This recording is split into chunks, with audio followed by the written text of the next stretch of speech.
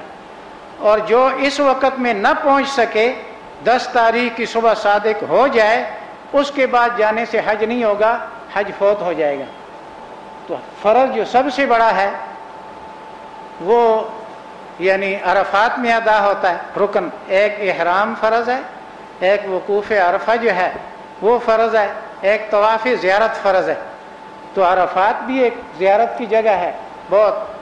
اور اب سمجھ آتا ہے شریعت کی بات کہ اس وقت تو تھوڑے سے لوگ تھے جب حج فرض ہوا، مکے کے اندر بھی کر سکتے تھے، لیکن آج جو 40 لاکھ سے زیادہ حاجی ہوتے ہیں تقریباً، تو وہ اگر شہر کے اندر وقوف کرتے تو کون سی جگہ کرتے؟ تو عرفات اتنا بڑا میدان ہے کہ ان 40 لاکھ کے ساتھ کتنی اور بڑھ جائے تو وہ میدان بھرتا نہیں ہے. تو وہ حکمت اب سمجھ آتی ہے کہ کس طریقے سے وہ جگہ منتخب کی گئی. حضرت صلی اللہ علیہ وسلم کیوں گئے؟ قریش وہاں نہیں جاتے تھے. قریش کہتے تھے وہ تو حل ہے، لوگ حرم میں گناہ معاف کرانے کے لیے آتے ہیں، ہم باہر کیوں جائیں؟ اللہ تعالیٰ نے فرمایا نہیں، قریش غیر قریش کا کوئی امتیاز نہیں. ثم افیضوا من حیث افاض الناس، جہاں سے سارے لوگ واپس آتے ہیں تم بھی عرفات میں جا کر واپس آؤ. اب تک تم عرفات کو نہیں گئے، واستغفر اللہ، اللہ سے معافی مانگو. اور عرفات میں جا کر بھی معافی مانگنی ہوتی ہے. وہاں پر دونوں نمازیں اکٹھی پڑھ کر سورج غروب ہونے تک وہاں رہنا ہوتا ہے. تو وہاں پھر دعائیں کرنی ہوتی ہیں، اللہ کا ذکر کرنا ہوتا ہے. تو بہت خوش قسمت ہیں وہ لوگ کہ جن کا نام، جن کی منظوری حج کے لیے آ گئی. فرمایا کہ حج مبرور کا ثواب جنت سے کم کچھ بھی نہیں. اور جو آدمی حج کی احکام کی خلاف ورزی نہ کرے، وہ حج کر کے واپس آئے، گناہوں سے اس طرح پاک ہوگا جس طرح کہ ماں کے پیٹ سے جب پیدا ہوا تھا، اس وقت گناہ اس کے ذمہ نہیں تھے، اس طرح حج گناہوں سے پاک ہو جائے گا. خیر یہ مسائل سنانا یہ میرے ذمہ نہیں ہے. وہاں پر عرفات میں ایک چھوٹی سی پہاڑی ہے، اس پہاڑی کے اوپر ایک مینار بنا ہوا ہے، جبل رحمت اس کو کہتے ہیں. تو وہاں پر لوگ جاتے ہیں. تو وہاں پہاڑ پر جانا کوئی فرض واجب سنت نہیں ہے، کوئی شوق کے لیے جاتا ہے کہ آدم اور حوا ان دونوں کی وہاں توبہ قبول ہوئی، دعائیں کی، جاتا ہے. لیکن وہاں جا کر یہ جو آج کل بہت زیادہ ایک چیز چلی ہوئی ہے، ایسے موبائل ہیں کہ بس جگہ جگہ خامند بیوی کی مووی بناتا ہے، مووی خامند کی بناتا ہے، بھائی بہن کی بناتا ہے، بہن بھائی کی بناتی ہے، اور جو ہے وہ ایک دوسرے کی موویاں ہی ہر جگہ بناتے ہیں. کیا غار ثور میں، اور کیا غار حرا میں، اور کیا جبل رحمت پر، اور ہر جگہ. تو یہ چیزیں ان سے بچنا چاہیے، اوروں کو بھی سمجھانا چاہیے کہ یہاں تو ہم گناہوں کی معافی کے لیے، معافی مانگنے کے لیے آئے، نہ کہ یہاں سے کوئی ثبوت پیش کر کے اپنی بیگم صاحبہ کو بتانا یا کسی دوست کو بتانا کہ میں دیکھو کہاں پہنچ گیا ہوں تیری دعا سے. تو ان چیزوں کی ضرورت نہیں ہے. تصویریں بنانے کی، گروپ فوٹو مسجد حرام میں بنتے ہیں سارے، وہ پولیس والے روکتے ہوئے نظر آتے ہیں کہ بھائی ایسا نہ کرو. کئی دفعہ طواف کرتے وقت کیمرہ بھی پکڑ لیتے ہیں. لیکن لوگوں کا ایک ایسی وبا ہے کہ لوگ باز نہیں آتے. تو وہ جو جگہ ہے وہ بھی ایک. اور پھر حضرت اسماعیل علیہ السلام جہاں ذبح کے لیے اپنے آپ کو پیش کیا، فلما اسلم وتلہ للجبین، مسجد خیف سے یعنی مکہ مکرمہ کی طرف پہاڑی کے اوپر ایک نشان بنا ہوا ہے وہاں پر کہ یہ وہ جگہ جہاں حضرت ابراہیم علیہ السلام نے قربانی دینے کے لیے، اسماعیل علیہ السلام نے قربان ہونے کے لیے اپنے آپ کو پیش کیا، وہ بھی جگہ ہے. پھر اس کے ساتھ وہ مسجد خیف جو مینا کی ہے، جو صرف 5 دن کھلتی ہے، اور پھر 13 ذوالحج کو بند ہو جاتی ہے عشاء کی نماز کے بعد. وہ بہت بڑی مسجد ہے. اس مسجد کے بارے میں مشہور ہے کہ 70 انبیاء کرام نے یہاں نماز پڑھی. تو انبیاء کرام غیر نبی کی بات وہ اختلافی بات ہے. انبیاء کرام کے ساتھ جو چیز منسوب ہو جائے صحیح معنی میں وہ باعث برکت ہے. حضرت عبداللہ ابن سلام انہوں نے ایک آدمی کو دعوت دی کہ آؤ میرے گھر میں. اس نے کچھ معذرت کی, کہا بھائی آؤ میرے ساتھ, میں اس پیالے میں تمہیں پانی پلاؤں گا جس سے حضرت صلی اللہ علیہ وسلم پانی پیتے تھے. تو وہ تیار ہو گیا, اس نے کہا بالکل میں جاؤں گا. تو وہ ایک لکڑی کا جام تھا جو ٹوٹا ہوا تھا, اور وہاں پر کوئی تار پیتل کا لگا ہوا تھا. تو جب اس تار کو سونے کا بنانے لگے تو صحابی نے کہا نہیں, حضرت صلی اللہ علیہ وسلم نے جس چیز کے ساتھ اس کو جوڑا تھا وہی برکت والی ہے, سونے کی بجائے وہ پیتل ہی بہتر ہے. تو حضرت صلی اللہ علیہ وسلم کے استعمال ہونے والے برتن ہوں, آپ کی استعمال ہونے والی اونٹنی ہو, آپ کی سواری بننے والا خچر ہو, آپ کی سواری بننے والا کوئی حمار اور دراز گوش ہو, حضرت صلی اللہ علیہ وسلم جہاں پیدا ہوئے یعنی وہ مکتبہ مکہ مکرمہ, یعنی مسجد حرام سے مشرق کی طرف مسجد جن کے رستے میں مکتبہ مکہ مکرمہ جہاں آپ کی جائے ولادت ہے وہ بھی ایک مقام ہے. پھر مسجد جن جہاں پر حضرت صلی اللہ علیہ وسلم سے جنات کی ملاقات ہوئی. پھر مسجد رایا, حضرت صلی اللہ علیہ وسلم نے فتح مکہ کے موقع پر صحابی کو کہا کہ جھنڈا یہاں پر گاڑو, وہاں پر مسجد بنی ہوئی ہے مسجد رایا. پھر وہاں ایک بیر طوا ہے, حضرت صلی اللہ علیہ وسلم جب حجۃ الوداع کو گئے تو وہاں پر رات قیام کیا, صبح وہاں پر نماز پڑھائی اور پھر مکے میں داخل ہوئے. حضرت عبداللہ ابن عمر کی عادت تھی کہ جب ہر سال حج کو جاتے تھے, حضرت صلی اللہ علیہ وسلم نے حج کے سفر میں 35 جگہ نماز پڑھی, 7 دن سفر کیا. تو جہاں پر 7 پنجے 35 جہاں پر آپ نے نماز پڑھی عبداللہ ابن عمر وہاں نماز پڑھتے تھے. جہاں آپ نے آرام فرمایا وہاں ابن عمر آرام کرتے تھے. جہاں حضرت صلی اللہ علیہ وسلم نے اپنی تقاضے کے لیے پیشاب کیا, ابن عمر کو پیشاب نہیں آتا تھا تب بھی وہاں بیٹھتے تھے کہ کم از کم شکل تو بنا لوں. وہ جیسے کہتے ہیں نا کہ اللہ کے ڈر سے رو, اگر رونا نہیں آتا تو رونے والوں کی شکل ہی بنا لو کم از کم. تو ابن عمر جو تھے ہر وہ کام کرتے تھے جو حضرت صلی اللہ علیہ وسلم سے معلوم ہوتا تھا کہ آپ نے یہ کام کیا. تو جب حج کو جاتے تھے مکے کو تب بھی اس بیر طوا وہاں پر وہ غسل کرتے تھے, نماز پڑھتے تھے, پھر مکے میں داخل ہوتے. جب واپس جاتے پھر وہاں اس کنویں سے گزرتے تھے اور وہاں غسل کرتے تھے اور نماز پڑھتے تھے. الحمدللہ مارچ میں مجھے طلب تھی وہ بیر طوا جو ہے, تلاش میں نے پچھلے حج میں کیا, مجھے نہیں ملا, گرمی ہوتی ہے, بہت مشکل ہوتا ہے. اس مارچ میں الحمدللہ میں نے وہ دیکھا, اور وہاں پر اس بیر طوا کے پاس وہ بند ہے, وہاں کنویں کو تو ہاتھ نہیں لگا سکتے, جالی لگی ہوئی ہے, بند ہے. اور اس کے قریب ہی ایک مسجد بھی ہے, اور مسجد بنی زرارہ, مسجد اسعد بن زرارہ, مسجد اسعد بن زرارہ اس پر لکھا ہوا ہے. اس مسجد کے قریب حضرت عبداللہ بن عمر جن کا بھی میں نے کہا حضور کی سنت کے عاشق تھے, ان کی قبر ہے. حضرت عبداللہ بن عمر کی قبر اس مسجد اسعد بن زرارہ کے پاس. اور بیر طوا سے ذرا, بیر طوا جو ہے وہ شارع خالد بن ولید, وہاں پر سڑک کو کہتے ہیں شارع خالد بن ولید. تو وہاں پر وہ یعنی بیر طوا ہے, پھر عبداللہ ابن عمر کی قبر ہے, اور پھر حضرت عبداللہ بن زبیر جن کا میں نے ذکر کیا کہ انہوں نے کعبے کو صحیح تعمیر کیا تھا, ان کی قبر جو ہے وہ عرفات اور مزدلفے کے درمیان سڑک نمبر 7, اس کے اوپر بہت بڑا احاطہ ہے. یہ تو نہیں کہہ سکتے یہ قبر ہے, یہ ہے, چند قبریں اور بھی ہیں. تو وہاں چونکہ ان کو سیاسی مخالفت کی وجہ سے قتل کیا گیا, سولی کیا گیا, تو ان کو مکے کے قبرستان میں نہیں دفن کیا, مخالفین کا قبضہ تھا, تو ان کو دور جا کر عرفات کے قریب دفن کیا. ان کی قبر وہاں ہے, حضرت عبداللہ بن زبیر کی. اور حضرت عبداللہ بن زبیر کی جو ماں اسماء بنت ابی بکر تھی, میں بس یہ بات آپ کو تھوڑی سی سناتا ہوں, ٹائم میرا ختم ہے.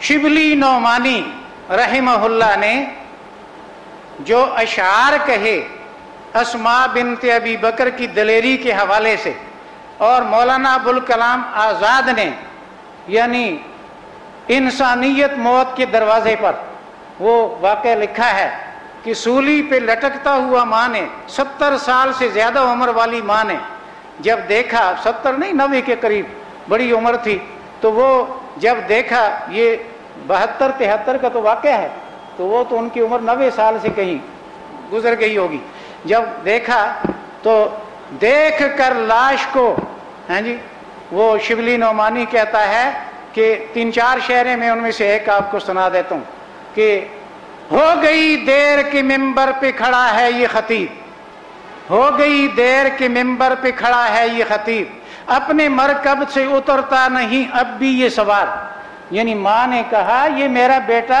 سولی پہ نہیں ممبر پر ہے، یہ لٹک نہیں رہا بلکہ یہ ممبر پر اپنی شجاعت اور حق کا خطبہ دے رہا ہے۔ ہو گئی دیر کہ ممبر پہ کھڑا ہے یہ خطیب، اپنے مرکب سے اترتا نہیں اب بھی یہ سوار۔ حضرت عبداللہ ابن عمر ملے حضرت اسما کو، وہ بھی اسی سال میں فوت ہوئے عبداللہ ابن عمر، لیکن عبداللہ بن زبیر کے بعد، تو ان کو کہا کہ آپ فکر نہ کریں، یہ جو جثہ ہے یہ کوئی چیز نہیں ہے، والارواح عند اللہ، روحیں اللہ کے پاس پہنچ جاتی ہیں۔ اور بھائی دیکھو شہداء کہاں زندہ ہیں؟ بولو جنت میں۔ یہ کس کا فرمان ہے؟ رسول اللہ صلی اللہ علیہ وسلم کا، صحیح حدیث ہے، ارواحہم فی اجواف طیر خضر تسرح من الجنت حیث شاءت ثم تأوی الی قنادیل معلقۃ بالعرش۔ یہ حضرت صلی اللہ علیہ وسلم کا ارشاد ہے اور قرآن میں موجود ہے، ادخل الجنہ، حضرت سورہ یاسین میں۔ حضرت مولانا شبیر احمد عثمانی رحمہ اللہ کے حاشیے میں یہاں لکھا ہے دوسرے لوگوں کا جنت میں داخلہ حساب کے بعد ہوگا، شہید شہادت کے ساتھ ہی جنت میں پہنچ جاتا ہے۔ تو شہداء زندہ ہیں، کہاں زندہ ہیں؟ بولو جنت میں، بولو جنت میں۔ تو میں نے آپ کو بس 2-4 باتیں یہ سنا دیں اور ساتھ ہی آخر میں بات بھی آ گئی حضرت عبداللہ ابن عمر کی بات، جو کہ بہت بڑے عالم اور صحابی رسول عاشق رسول تھے، ان کی بات بھی سامنے آ گئی۔ تو یہ چند ایک باتوں کا، لیکن ان جگہوں کو صرف دیکھنا ہے، وہاں سے کوئی مٹی اٹھانا، وہاں چومنا چاٹنا، طواف کرنا یا شفا کے لیے کوئی روڑے اور کنکریاں لانا یہ منع ہے، یہ بدعت ہے۔ حضرت عمر فاروق باپ تھے، ابن عمر عبداللہ ابن عمر ان کے بیٹے تھے۔ حضرت عمر فاروق وہ ان چیزوں کو یاد رکھنے کی پرواہ نہیں کرتے تھے۔ انہوں نے آخری حج میں جب لوگوں کو دیکھا حدیبیہ میں، ہاں یہ بھی مکے کے ساتھ ملحق ہے، حدیبیہ جس کو آج کل شمیسیہ کہتے ہیں، جدہ روڈ کے اوپر مکہ مکرمہ سے 22 کلومیٹر سڑک کے اوپر، وہاں مسجد بھی ہے، سٹور بھی ہیں، لیکن اس مسجد کے ساتھ نظر آتا ہے پیلے رنگ کی ایک دیوار ہے، وہاں عمارت ہے۔ یہ وہ جگہ ہے جہاں 20 دن سے زیادہ حضرت صلی اللہ علیہ وسلم اور 1450 صحابہ وہاں ٹھہرے اور مکے والوں سے معاہدہ کیا 1 سال بعد عمرے کا۔ یہ بھی مکہ کی زیارات میں سے ہے اور میں نے الحمدللہ اس کو دیکھا، ابھی بھی دیکھا، پہلے بھی دیکھا، تو وہ بھی ہے۔ تو میں گزارش یہ کر رہا تھا کہ جب حضرت عمر فاروق وہاں سے گزر رہے تھے، بخاری شریف میں ہے، تو کہا کہ لوگ وہاں نفل پڑھ رہے تھے، فرمایا کہ جا کر دیکھو یہ کیا کرتے ہیں۔ تو انہوں نے کہا جی یہ تو وہ درخت ہے جس کے نیچے حضرت صلی اللہ علیہ وسلم نے 1450 صحابہ سے بیعت جہاد لی، اور اللہ تعالیٰ نے فرمایا لقد رضی اللہ عن المؤمنین اذ یبایعونک تحت الشجرہ، میں ان سارے مومنوں سے راضی ہوں جنہوں نے آپ کے ہاتھ پر اس درخت کے نیچے جہاد کی بیعت کی ہے، حضرت عثمان کا قصاص لینے کے لیے۔ تو فرمایا اتنا برکت والا درخت ہے اس لیے ہم یہاں نفل پڑھتے ہیں۔ حضرت عمر فاروق نے فرمایا میں یہاں سے آگے نہیں جاؤں گا، پہلے اس کیکر کے درخت کو جڑوں سے نکالو اور اس کو ختم کرو۔ آج یہ برکت کے لیے نفل پڑھتے ہیں، کل ایسے لوگ آئیں گے جو اس کی پوجا کریں گے۔ تو حضرت عمر فاروق ان چیزوں کا اس خطرے سے کہ لوگ شرک نہ کریں، حجر اسود کو بھی انہوں نے خطاب کیا طواف روک کر اور فرمایا انی لأعلم انک حجر